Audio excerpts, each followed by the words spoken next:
Hello అండి, welcome to my channel Soundarya Telugu vlogs. ఈరోజు మనం ఒక్కసారి తింటే మళ్ళీ మళ్ళీ తినాలనిపించే స్వీట్ ఐటెం చేసుకుందాం.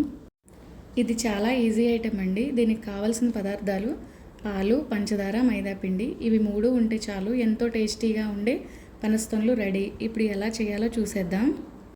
నేనైతే 2 కేజీల మైదా పిండి తీసుకున్నాను. ముందుగా దీన్ని జల్లించుకోవాలి. తర్వాత ఆ పిండిలో గోరువెచ్చని పాలు కొంచెం కొంచెం పోస్తూ చపాతీ పిండి ముద్దలా అయ్యేటట్టు కలుపుకోవాలి. తర్వాత దీనిపైన తడి క్లాత్ వేసుకుని 1 గంట సేపు పక్కన పెట్టాలి. ఇలా పెట్టుకోవడం వలన పిండి చాలా సాఫ్ట్గా ఉంటుంది.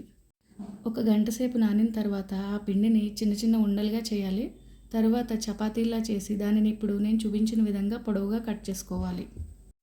ఇలా దీనిని ఫోల్డ్ చేయాలి. ఇలా పిండిని మొత్తాన్ని ఈ షేప్స్లో చేసుకున్న తర్వాత బాండీ పెట్టి ఆయిల్ పోసి ఇది ఒక్కొక్కటిగా వేసుకుంటూ డీప్ ఫ్రై చేసుకోవాలి. గోల్డెన్ బ్రౌన్ కలర్ వచ్చేంత వరకు ఉంచి తీసేయాలి. నేను ఈ ఐటెం చేయడానికి 2 కేజీల మైదా పిండి తీసుకున్నానండి. ఈ 2 కేజీల మైదా పిండికి కేజీన్నర పంచదార పాకం పట్టాలి.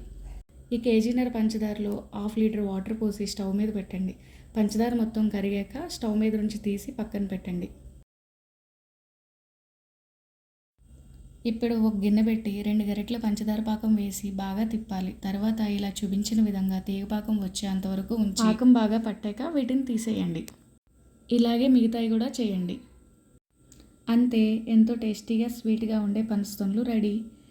టేస్ట్ అయితే చాలా బాగా వచ్చిందండి. మీరు కూడా తప్పకుండా ట్రై చేయండి. వీడియో నచ్చితే లైక్ చేయండి, షేర్ చేయండి, కామెంట్ చేయండి. ప్లీజ్ నా ఛానల్ని సబ్స్క్రైబ్ చేయండి. Bye bye.